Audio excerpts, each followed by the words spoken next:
জীবন কোনো রূপকথার গল্প না। জীবন জটিল, কঠিন এবং সহজ। জীবনের সব দিন আনন্দের হবে না। কোনো কোনো দিন দুয়ারে এসে দাঁড়াবে বিশাল সব দুঃখের পাহাড় নিয়ে। ওইসব পাহাড় ভাঙতে গিয়ে তোমার কষ্ট হবে, চোখে মুখে শুধু ঝাপসা দেখবে, বুকের ভেতরটায় চাপা চিৎকার ভিড় করবে, কিন্তু তুমি কান্না করতেও পারবে না।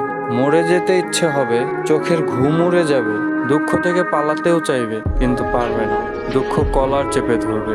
জীবনের খারাপ সময় আসা অত্যন্ত জরুরি। এই খারাপ সময়টা একা একা লড়াই করে বাঁচতে শেখায় মুখ ও মুখোশের তফাৎ। এই সময়টায় শক্ত সম্পর্কগুলো খুব করে আরো বেশি শক্ত করে দেয়, আর হালকা সম্পর্কগুলো ভেঙে চূর্ণ বিচূর্ণ করে দেয়। এই সময়টা কাঁধ নুয়ে যাবে দুঃখের ভরে, অথচ মাথা রাখার জন্য একটা বিশ্বস্ত কাঁধ পাবে না।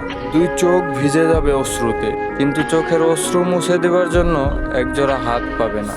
বুকের ভিতর যন্ত্রণা হবে, কিন্তু জড়িয়ে ধরে সেই যন্ত্রণা কমানোর জন্য একজন ঠান্ডা বুকের মানুষ পাবে না। বালিশে মাথা রাখলেই আগের মতো দু চোখে শান্তির ঘুম পাবে না। তবুও এসব সর্বনাশের দিনগুলোকে সাথে নিয়েই চলতে হবে।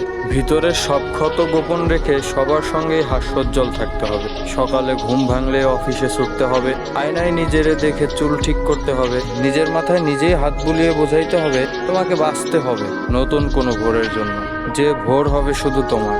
বোঝাতে হবে সব ঠিক হয়ে যাবে, একটু ধৈর্য ধরো, একটু সয়ে যাও। তোমার এই অশান্ত পৃথিবী কোনো এক সময় আবার ঠিক শান্ত হয়ে যাবে।